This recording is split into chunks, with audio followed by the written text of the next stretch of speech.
우리를 위하여 죽으시고 부활하셔서 생명과 복으로 지금도 역사하시는 하나님 아버지, 그 생명과 복의 말씀 앞에 오늘도 서서 성령의 감동하심을 받기를 원합니다.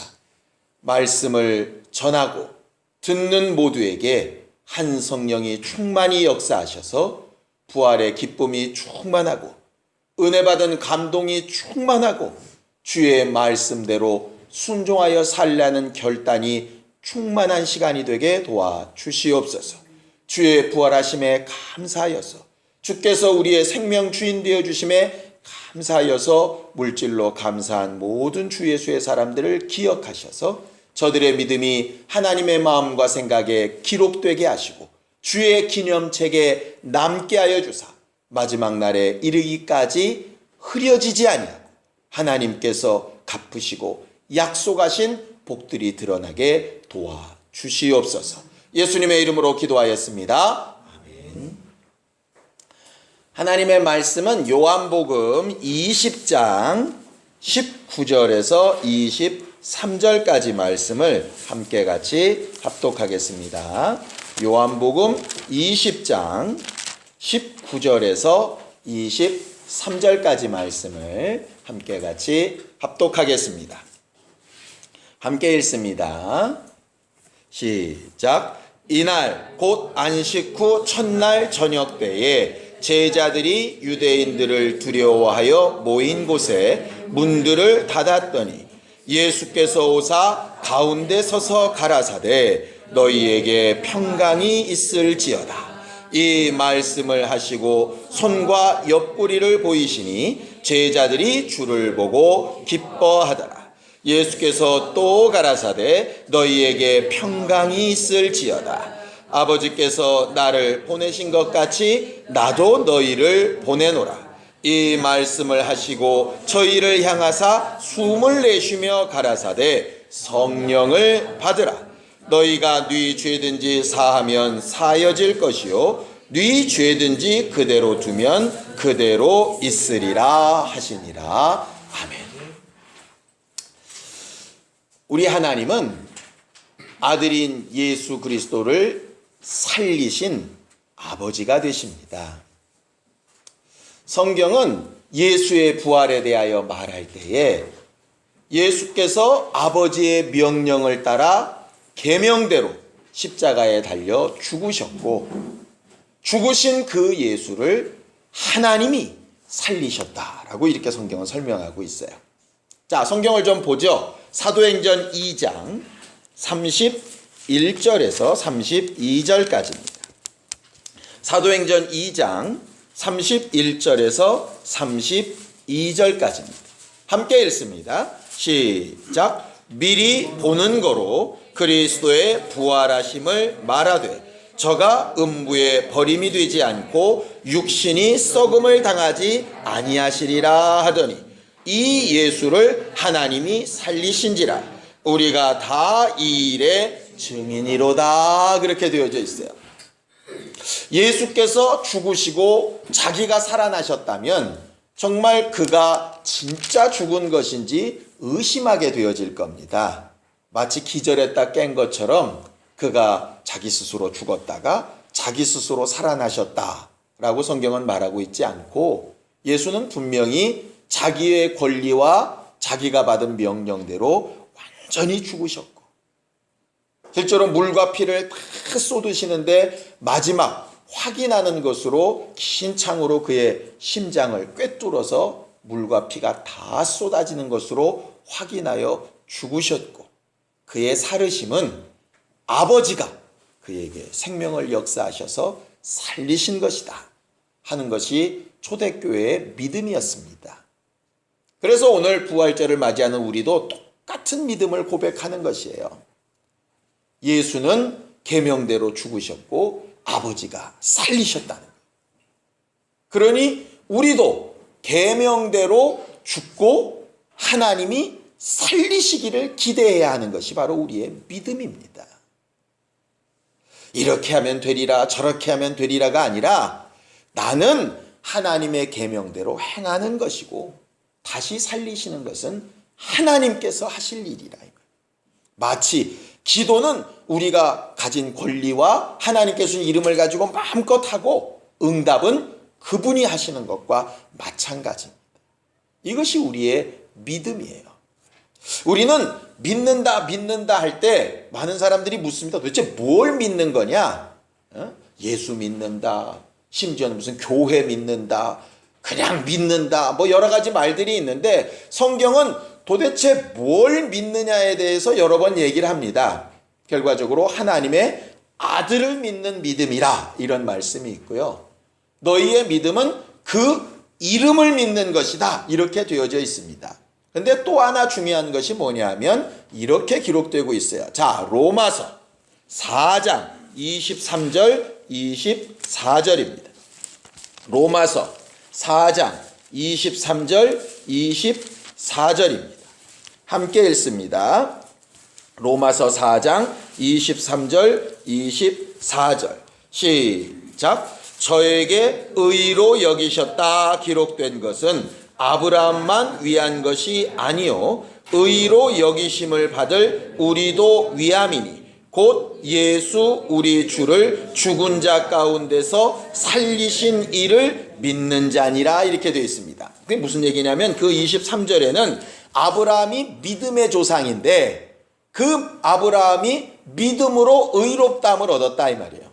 그런데 아브라함이 믿었던 그 하나님이 누구냐 하면 히브리서에 보면 자기 아들을 번제로 내어 줄지라도 다시 살리실 것을 믿었다, 이렇게 되어져 있어요.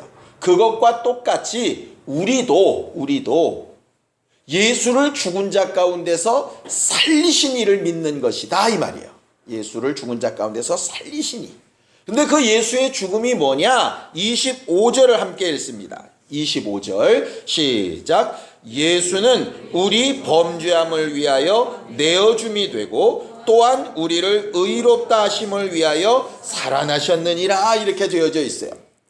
뭐라고 되어 있냐면 예수는 우리의 죄 때문에 죽으셨고 왜 부활하셨냐면 우리의 의롭게 됨을 위하여 부활하셨다, 이렇게 되어 있어요. 우리가 왜 예수의 죽으심보다 부활을 강조하냐 하면은요, 죽으심을 강조하면 우리 죄 때문에 죽으신 거 맞습니다. 그런데 우리 죄 때문에 죽으신 그분이 또 내가 죄를 지면 어떻게 해요? 그럼 또 죽으셔야 되잖아요. 죽으신 그분을 계속 기억하다 보면 결과적으로 그분은 나를 위해서 계속 죽어주셔야 된다. 그런데 성경은 나를 위해서 죽으신 그분이 하나님의 능력으로 살아나셔서 다시는 내가 죄로 인하여 죽을 필요가 없는 의인된 것을 증거하셨다, 이렇게 말씀하신다. 그래서 예수의 죽으심도 우리가 감사해야 되지만 더 감사해야 될 것은 뭐냐면 예수께서 부활하신 것이에요. 그래서 우리가 부활절 감사 예배로 이렇게 예배를 하는 겁니다. 성경은요, 여러 별명들이 있습니다. 뭐 기록의 책, 역사의 책, 뭐 능력의 책, 뭐 구원의 책, 여러 책들이 있는데 성경의 또 다른 별명 중에 하나가 기념의 책입니다. 기념의 책. 왜 그러냐면 성경은 굉장히 많은 부분에 이렇게 기념하는 일들을 굉장히 많이 기록하고 있어요. 첫 번째로 유월절 사건, 이제 부활절의 기본이 되는 것이 이제 유월절 사건인데, 유월절 사건이 있은 뒤에 이 유월절을 너희의 첫 달, 처음으로 삼아서 항상 기념하도록 해 놓으셨어요. 그래서 양의 피로 우리가 구원받았다 하는 사실. 홍해바다를 건널 때도 마찬가지죠. 홍해바다를 건널 때도 기념비석을 세워서 자기들이 분명히 그 일 정한 것을 나타내게 해 놓으셨죠. 요단강을 건널 때도 마찬가지입니다. 요단강에 있는 것과 요단강 바깥에 있는 돌무더기를 똑같이 만들어서 그걸 가지고 기념비석을 삼아놨죠. 또 가나안 땅을 다 정복한 다음에 정복한 그 증거로 그 다음에 요단강 동편에 두 지파반이 돌아갈 때에도 양쪽에 똑같은 제단 모양의 기념비를 세워놔서 자기들이 같은 말씀으로 사는 사람들인 것을 이렇게 고백하게 해놓습니다. 이렇게 구약 곳곳에서 기념하는 얘기가 나와 있어요. 또 사람들에게 너희는 1년에 딱 3번 절기를 반드시 지켜라. 이 절기도 기념하는 것이거든요. 그래서 피로 죄를 사한 것을 기념하고, 그 다음에 율법을 받은 것을 기념하고, 또 자기들이 가나안 땅에 들어가 행복하게 되어질 때 어디에서 또 구원받았는지를 기억하라고 초막절이라고 하는 것을 기념하게 이렇게 놓으셨죠. 하나님의 이름에 대해서도 호세아서에 보면 뭐라고 얘기하냐면 내 이름은 너희의 기념칭호다 이렇게 얘기했어요. 그러니까 솔직히 구약에 말씀하신 여호와라고 하는 이름은 기념칭호라 이렇게 되어 있습니다. 기념칭호라. 왜 그런 경우 있지 않습니까? 어떤 큰 나라의 일이 있게 되면 기념주화를 발행하죠. 기념주화. 그러니까는 분명히 돈은 돈인데 일상생활로 막 쓸 수 있는 돈은 아니에요. 그런데 값어치가 없냐? 값어치가 또 있어요. 있기는 있는데 일상생활에 쓰는 것과는 좀 다른 것이 기념주화 아닙니까? 그것처럼 여호와라는 이름에 대한 별명이 기념 호칭이었어요. 그리고 예수께서 오셔서 내 아버지의 이름이라 하셔서 예수 이름으로 구원받고 예수 이름으로 응답하시고 하나님의 이름에 대해서 이렇게 가르쳐 주신 것이지. 제사도 보면 우리가 성경 공부를 했지만 성경에 5가지 중요한 대사가 있지요. 혹시 복습을 하면은 시험 드시겠죠? 네. 번제, 소제, 화목제, 속건제, 속죄제. 그러니까 물론 속죄제, 속건제 순서가 바뀌긴 했지만 순서가 중요한 건 아니니까. 그 중에 따로 드려졌으나 나중에는 한꺼번에 모든 제사에 들러붙은 제사가 있습니다. 무슨 제사죠? 소자로 시작하는 건데 제자로 끝나고 소제. 근데 그 소제를 다른 말로 기념제사라고 불러요. 기념제사. 뭐냐면 속죄제를 드리고 속죄된 것을 감사해서 기념제사로 드리고 속건제 드리고 속건제를 감사해서 기념제사 드리고 이렇게. 그래놓고 가만히 보면 기념이라는 말과 감사라는 말이 같이 쓰여져요. 성경에서. 기념과 감사 말이죠. 우리가 광복절 이런 절기를 지키죠. 절기가 뭡니까? 기념합니다. 광복절 기념식 이런 거 합니다. 그게 뭐죠? 결과적으로 광복절에 관련된 그 생각이나 그 뜻들을 망각하지 말고 기억만 하고 있으면 되나요? 그렇게 한 일에 대해서 감사하자고 하는 거 아니겠습니까? 결과적으로 기념과 감사는 같은 것이에요. 그렇게 보면 성경이 기념의 책인 것은 다른 말로 바꾸면 감사의 책이 되는 것이죠. 그래서 피 흘려 죽으신 것에 감사하는 기념, 또 우리를 정말 침례로 새롭게 하신 것에 대한 기념, 성령과 율법을 주신 것에 대한 기념, 이런 것들이 되는 겁니다. 그래서 소제는 항상 따라붙어서 기념 예물로 이렇게 드려지게 된 것이 하나님의 제사예요. 그런 것들을 뭉뚱그려서 맨 마지막에 하나님께서 예수를 통해서 딱 정해놓으신 기념이 뭐냐면 오늘 우리가 하려고 하는 성찬식입니다. 너희들은 이것을 행하여 나를 기념하라 하셨어요. 그리고 이것을 행하는 사람들마다 나아가 내가 죽고 부활한 사실에 대하여 증인이 좀 되어달라 하셨다 이 말이죠. 예수는 우리의 죄를 위하여 죽으시고 우리의 의를 위하여 살아나신 분입니다. 거기에 대하여 기억하고 감사하는 것이 부활절이에요. 우리는 오늘 그렇게 제대로 잘 기념하는 사람들이 될 수 있기를 예수님의 이름으로 축원합니다. 그런데 뭘 기념할까? 예수께서 그러셨다더라 하는 그것 자체만 기념할까? 지난주인가요? 이렇게 텔레비전을 봤는데요. 안중근 의사에 대한 이제 프로그램에 나오더라고요. 예능 프로그램인데 꽤 눈물이 막 이렇게 맺혔었어요.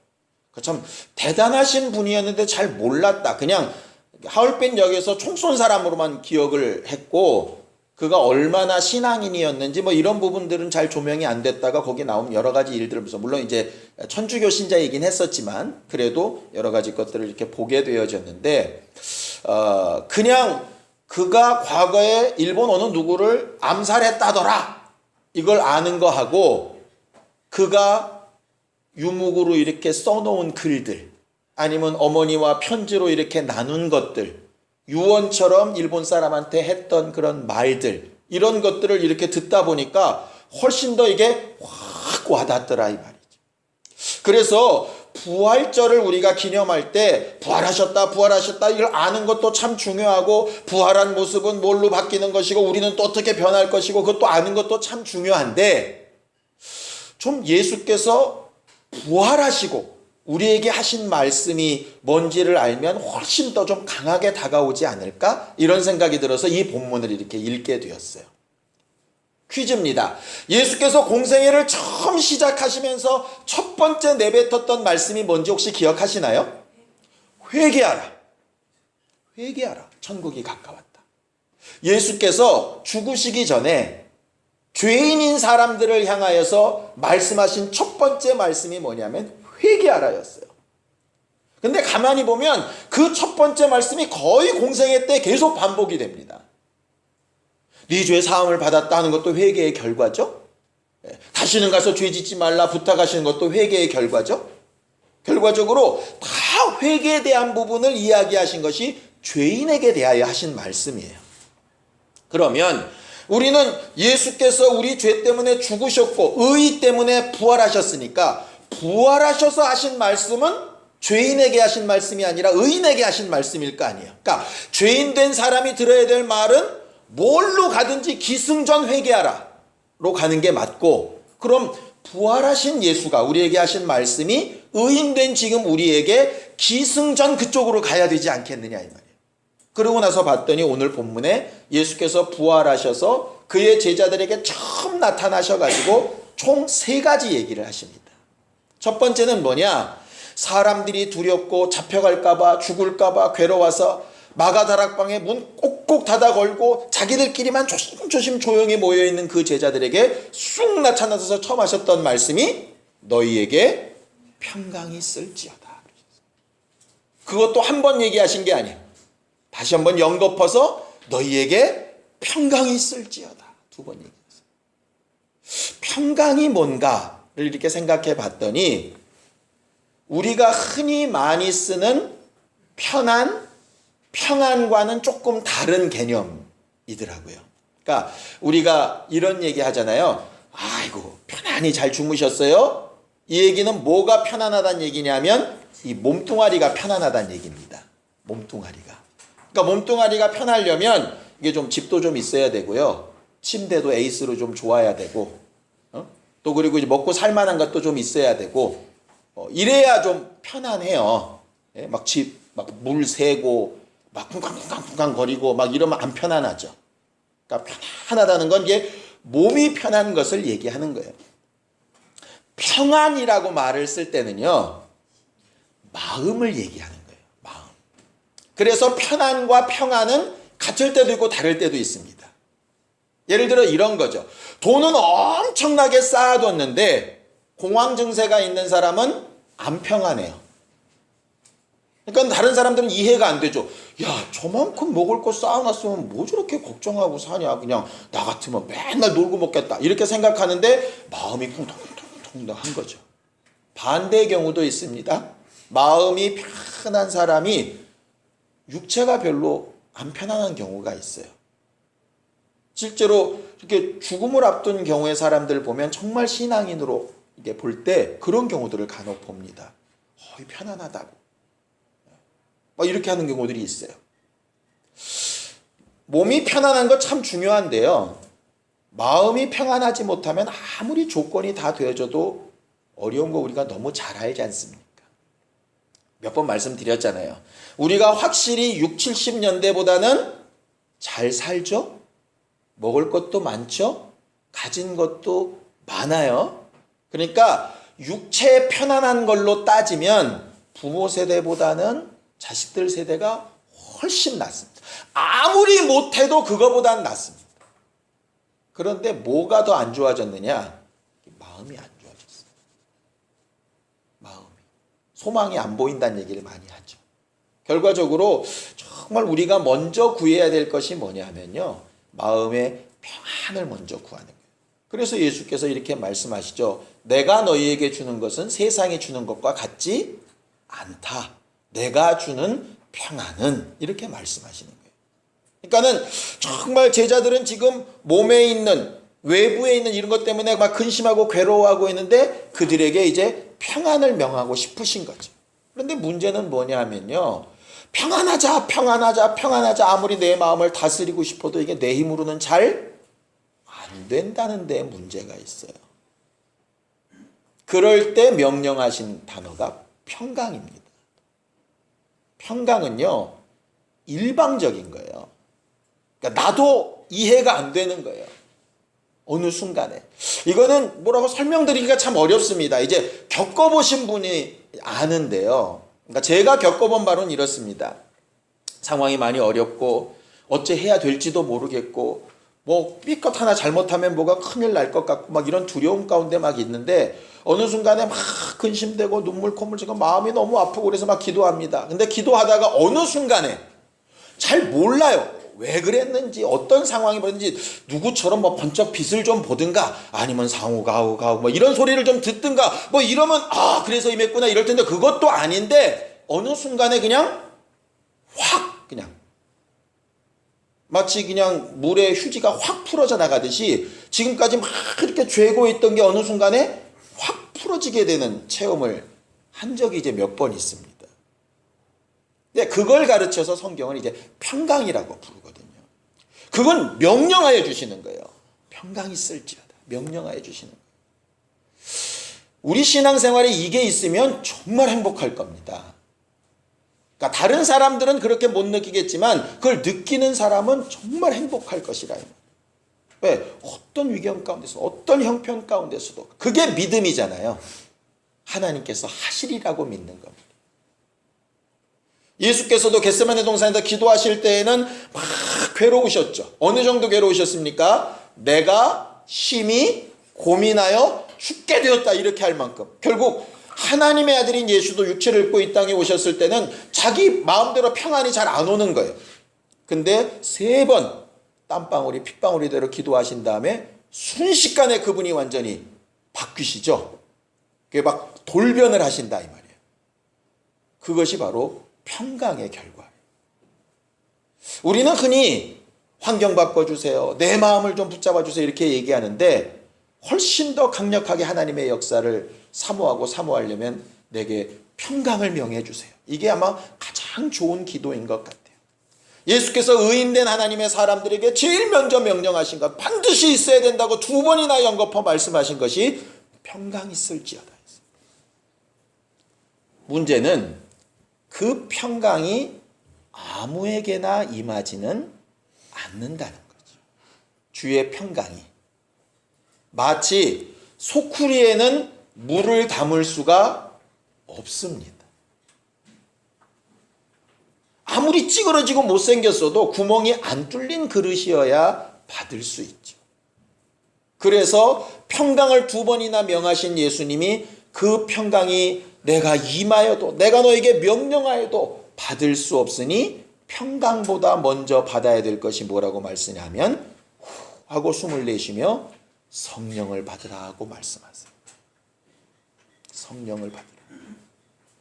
우리가 성령 받는 이유는요, 물론 성령 받고 방언을 말하고 은사를 드러내고 능력을 나타내고 뭐 감동을 받고 다 좋습니다. 근데 오늘 성경의 말씀에 보면 성령이 임하시면 그 다음에 뭐가 나타나느냐면 평강이 들어가는 거예요.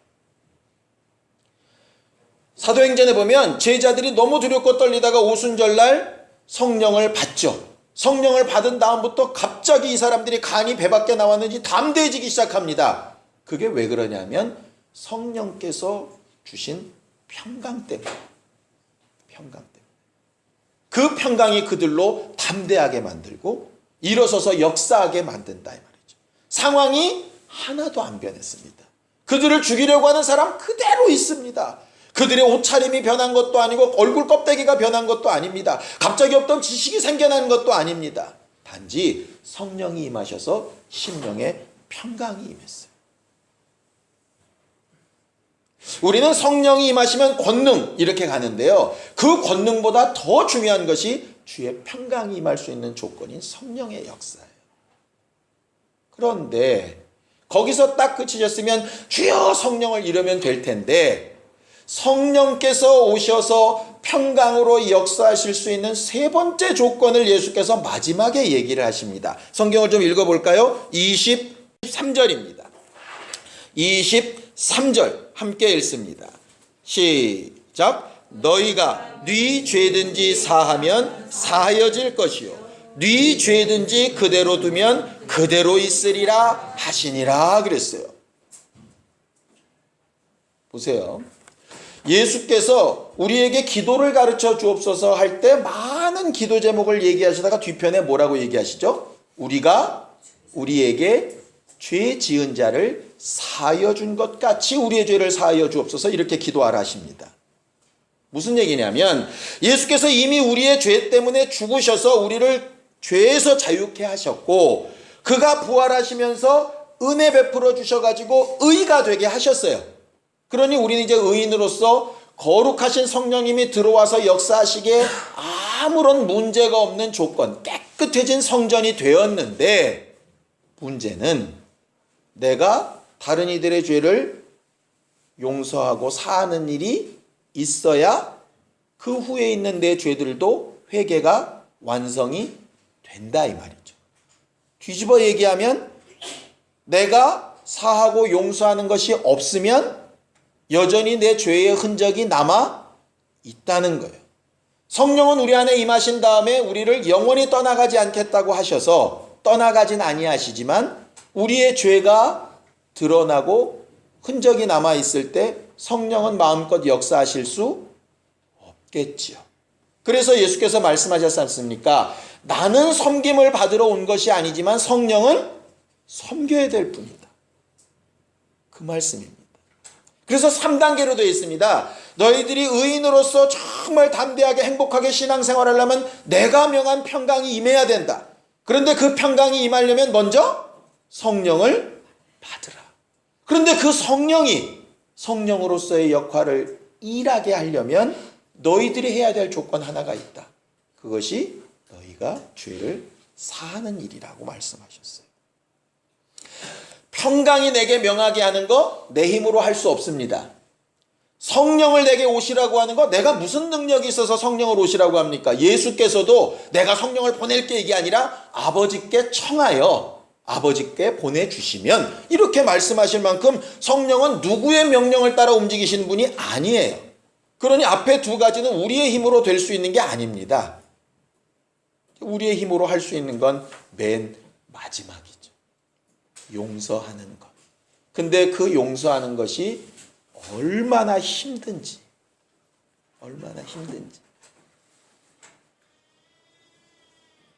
믿지 않는 자에게 회개하라 하는 말이 잘 받아들여지지 않는 것처럼 의인들에게 남을 용서하라는 말이 머리로는 알고 있는데 잘 안 받아들여진다.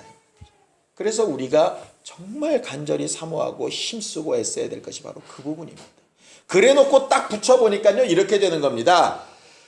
예수께서 죽으시기 전에 죄인 된 사람에게는 모든 메시지가 기승전 뭐라고요? 회개하라로 갔는데, 그럼 의인 된 사람들에게 하신 메시지는 평강 빼고 성령 빼고 용서하라로 가는 거예요. 그것을 세 계명으로 바꿔 얘기하면 내가 너희를 사랑한 것처럼 사랑하라는 거예요. 그 사랑하라는 얘기가 다른 말로 용서하라는 거예요. 그냥 사해주라는 거예요. 근데 그게 쉽지가 않다. 쉬울 수 있는 유일한 방법이 뭔지 아십니까? 1만 달란트 빚진 자가 자기가 탕감받은 것을 기억하면 100데나리온 빚진 자를 용납할 수 있습니다. 자기가 탕감받은 걸 기억 못하면 남도 탕감해 줄 수 없다 이 말이에요. 결과적으로 죄인 되었을 때 회개가 확실한 사람이 의인 되었을 때 용서하는 일도 확실케 되어지는 거예요. 우리의 신앙생활을 그래서 한마디로 정의하라면 회개하여 용서받고 용서해서 평강을 얻는 것.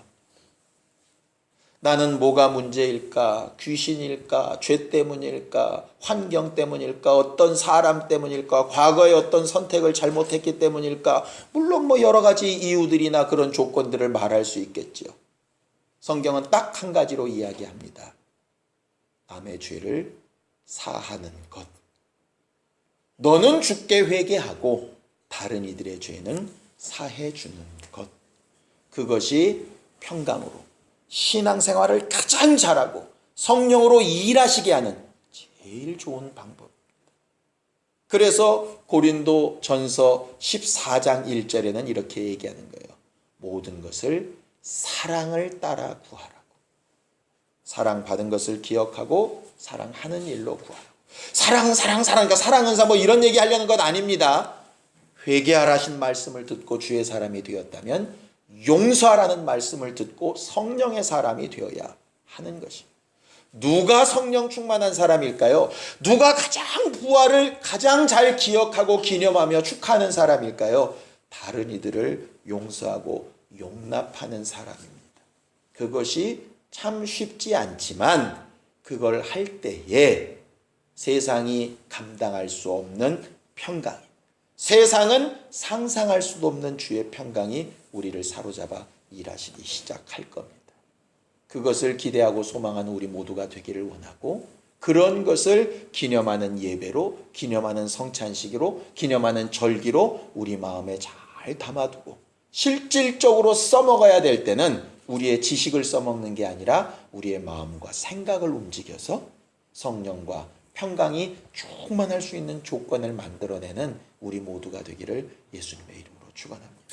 부활하신 예수의 말씀을 기억하는 우리, 회개하라는 말씀과 용서하라는 주의 말씀이 같이 힘기워지는 신령한 우리 모두가 다 되기를 예수님의 이름으로 축원합니다. 시간 예수에 한번 부르고 간절히 같이 기도할 때 부활하신 예수의 음성이 지금 우리 귓가에, 지금 우리 심령에 들려지게 하셔서 마치 우리가 문제로, 죄로, 여러 가지 상황으로 묶여서 꽁꽁 닫혀있는 곳에 있는 것 같을지라도 지금 내 앞에 지금 오셔서 평강을 명하시고 성령을 명하시되 죄 사라 하시는 주의 명령이 우리 안에 들려져 그대로 행하고 역사하는 믿음의 사람들이 될 수 있도록 예수의 한번 부르고 간절히 같이 기도하겠습니다. 하나님 아버지, 우리는 주 예수 부활하신 후에 그의 제자들에게 명령하셨던 말씀들을 듣고 받았습니다.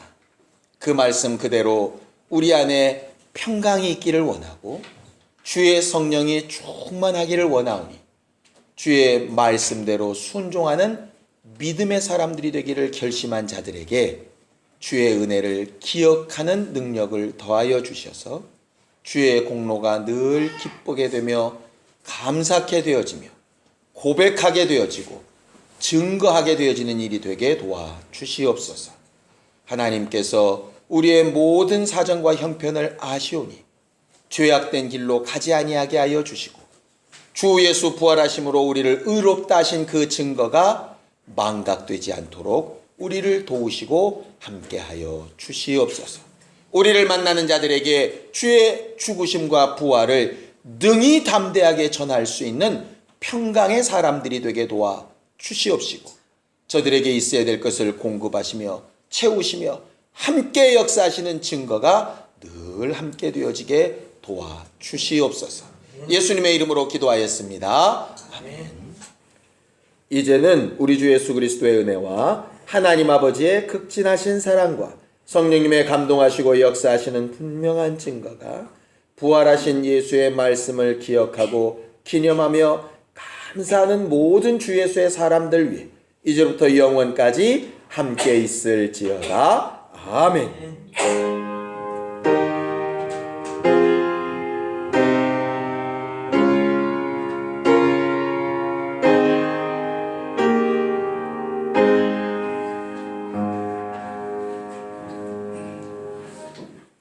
우리 예배 받으신 하나님 앞에 감사한 박수 끝내겠습니다. 수고하셨습니다.